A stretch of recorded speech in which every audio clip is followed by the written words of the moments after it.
नमस्कार, मी पद्मावती धनंजय कोरेकर. निसर्ग राजाला वंदन करून मी आज माझ्या एक वेगळ्या विषयाला सुरुवात करत आहे. प्राणी, पक्षी, झाडं, झुडपं, पर्वत, डोंगर हा सर्व निसर्गाचा भाग आहे. आणि हा निसर्गाचा भाग म्हणजे मानवी जीवनाशी अतूट असणारं नातं. पर्यावरण म्हणल्यानंतर या समाज स्तरामध्ये या सर्वांचा समावेश मिळूनच मानवी जीवन तयार होत असतं. Man is a social animal असं जे म्हटलेलं आहे ते निसर्गाशी संगत करणारं, आणि म्हणून असं म्हटलं जातं. शाळेत असताना मुलांना निबंधही असायचा या संदर्भात की निसर्ग हा माणसाचा गुरु आहे. याच्याकडून खूप खूप आपल्याला शिकायला मिळतं.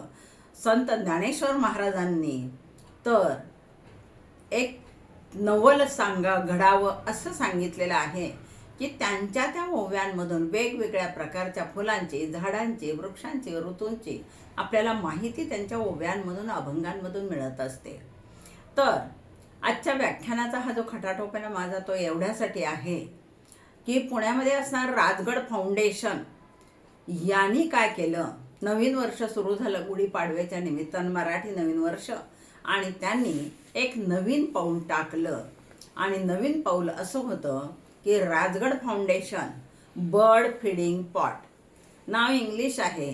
पक्ष्यांना खाऊ घालण्याचं भांडं, की ज्या भांड्यामध्ये त्याला धान्य ठेवावं लागतं असं भांडं, आणि त्या भांड्याचे त्यांनी वाटप केलेलं आहे. पक्ष्यांना खायला मिळालं पाहिजे असं म्हणतो आपण. माझे वडील नेहमी मला सांगायचे, जेवायला बसले कुत्रं जर आलं आणि आपण जर त्याला हाड म्हटलं तर ते म्हणायचे नाही, हाड म्हणू नका त्याला, कारण तो बिनझोळीचा धर्म आहे आणि तो खरा श्रेष्ठ आहे.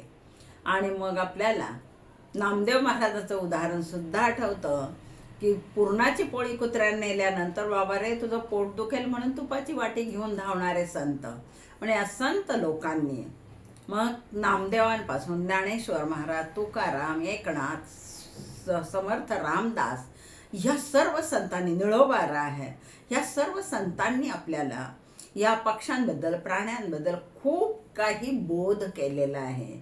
आणि म्हणून जसा निसर्ग आपला मित्र आहे ना, तसं ग्रंथसुद्धा आपले मित्रच आहे, कारण ते आपल्याला सतत शिकवत असतात. पहा, तर या ठिकाणी या राजगड फाउंडेशनचं मी मनोमन अभिनंदन करते आणि सर्वांनी करावं असं मला वाटतंय. कारण या नवीन वर्षाच्या निमित्ताने त्यांनी सांगितलंय, सर्वांना त्या भांड्यांचं वाटप केलं आणि सर्वांना सांगितलं की आपल्या घराच्या अंगणात, दारात, गॅलरीत, जिथे तुम्हाला वाटेल तिथे सावलीला असं एक छोटंसं भांडं ठेवा. त्या भांड्यात पाणी ठेवा आणि त्यांना खायला पण ठेवा. अर्थात आपण आपल्या कौतुक बुद्धीनं जसं आपल्याला शक्य होईल तशी आपण त्याची सोय करावी. मी तर नेहमी काय करत असे पहा, संक्रांतीचं सुगड येतं, त्यानंतर अक्षय तृतीयेचं जे असतं करा केळी म्हणून भांडी असतात ती असतात, किंवा घटाचं मडकं असतं, छोटंसं घट असतो, ते घट, यापैकी जे भांडं उपलब्ध असेल ना त्या भांड्यात माझी सुनबाई पण पाणी ठेवत असते. हे विशेष मला वाटतं पाहतात, आणि ती शेतकरी कुटुंबातलीच आहे. आणि मी पण सतत उन्हाळ्याच्या दिवसात विशेष करून त्यांना पाणी ठेवत असतो. काय असतं माहिती आहे का, गॅलरीवरच आमची बाग असल्यामुळे तिथे वेगवेगळे पक्षी पण येत असतात. सुरुवातीला खूप साऱ्या चिमण्या येत होत्या. पहा, मला आठवतं जेव्हा आमचं एक साधं घर होतं, ओटा असलेलं, त्यावेळेला अंगणात दळण केल्यानंतर सुपातलं फोलकट आणि 4 दाणे जर अंगणात फेकले की घवा घवा चिमण्या गोळावायच्या आणि टिपटिप दाणे टिपायच्या.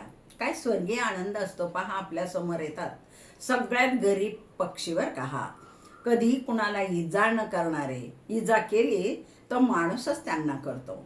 आणि म्हणून ग्रेस कवींचा एक 10वीला धडा होता, मी शिकवलेल्या मुलांना, तेव्हा सांगायचे की त्या कवीनं असं म्हटलेलं आहे की माणसं माणसांवर बहिष्कार टाकतात, पण होय, चिमण्यांनी सुद्धा माणसावर बहिष्कार टाकतात किंवा टाकला जातो, हे त्यांनी त्यांच्या पाठात सांगितलेलं होतं. आणि कथा सांगितली. मी कथा इथे सांगत नाही, ग्रेस कवीची माहिती सर्व सुशिक्षितांना.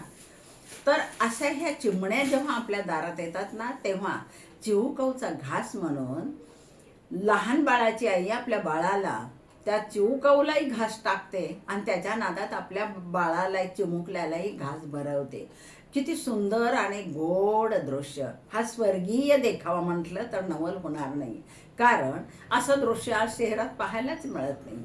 अहो, मुलांना जर म्हटलं ना, स्पॅरो तिला इंग्लिशमध्ये म्हटलेलं आहे, तीच चिमणी मुलांना दाखवण्यासाठी आता आहे कुठे.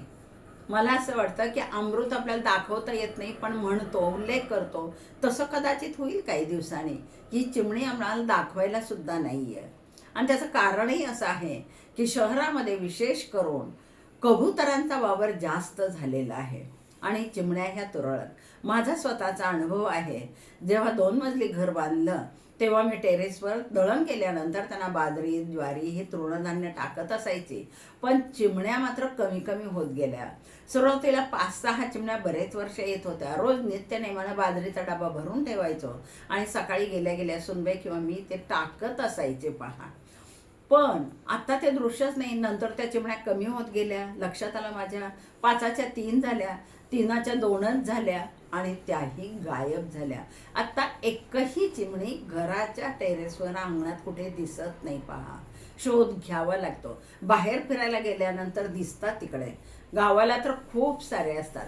मला नवल वाटतं त्यावेळेला की गावाला आपण जर गेलो ना, तर गावाच्या वस्तीवर संध्याकाळच्या वेळेला, सकाळच्या वेळेला ह्या चिमण्या थव्यानं गोळा होतात आणि ते दृश्यही मनोहर असतं. तर या नष्ट झालेल्या चिमण्या, या पक्ष्यांनाही आपण आपल्यासोबत घेतलं पाहिजे.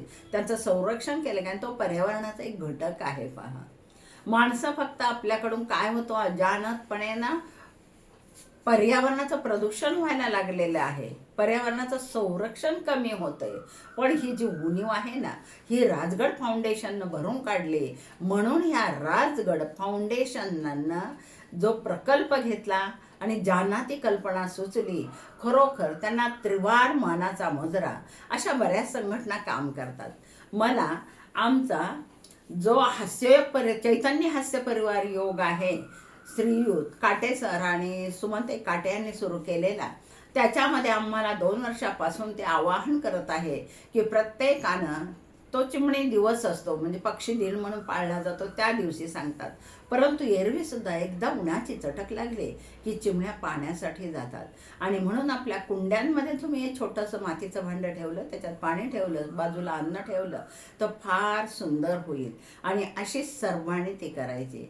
ह्या ग्रेस कवीने सांगितलेलं होतं की पक्ष्यांना खूप कळतं. जर चिमणीच्या पिलांना कोटऱ्यामधून आपण काढलं, त्यांची पिलं हातात घेतली, तर त्या पिलाला हे इतर चिमण्या, त्यांचे आईबाप आपल्या जातीत घेत नाहीत.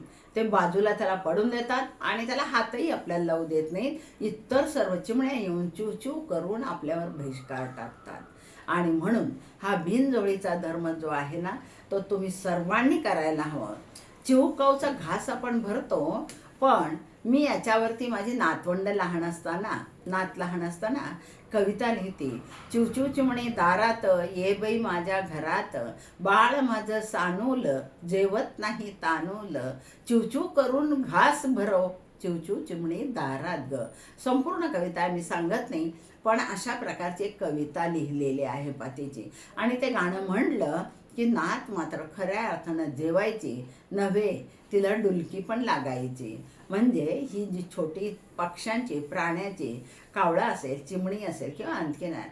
आणि माझ्या बागेत मी गेले 30-40 वर्ष पाहते. राजहंसाचा वावर होता, त्यानंतर बुलबुल पक्षाचं तर कथाच आहे. ती गोष्ट खरं सांगावीशी वाटते, पण ती चमत्कारिकच घडलेलं ती होतं. माझ्या मुलांनी ते पाहिलेलं होतं की लहानपणी त्या अंड्यातून बाहेर पडलेली पिलं यांचं कशा प्रकारे तिथे संवर्धन करतात ही बुलबुल पक्षी, आणि नंतर त्यांना उडायला कसं शिकवतात ते सर्व आम्ही पाहिलेलं होतं. तर अशा प्रकारे पोपट येऊन बसायचे, भारद्वाज पक्षी यायचा आणि हे मनोहर दृश्य पाहून आपला खरंच आनंद होता. आपणही त्यांच्याकडनं काहीतरी घेतलं पाहिजे या पक्ष्यांकडून. कुणालाही इजा न करणारे हे पक्षी, या पक्ष्यांसाठी यांनी काय केलं माहिती आहे ना, या राजगड फाउंडेशनने जो प्रकल्प हाती घेतलेला आहे त्या सर्वांना पुन्हा एकदा मी धन्यवाद देऊन थांबते. जय हिंद, जय महाराष्ट्र, जय निसर्ग देवता.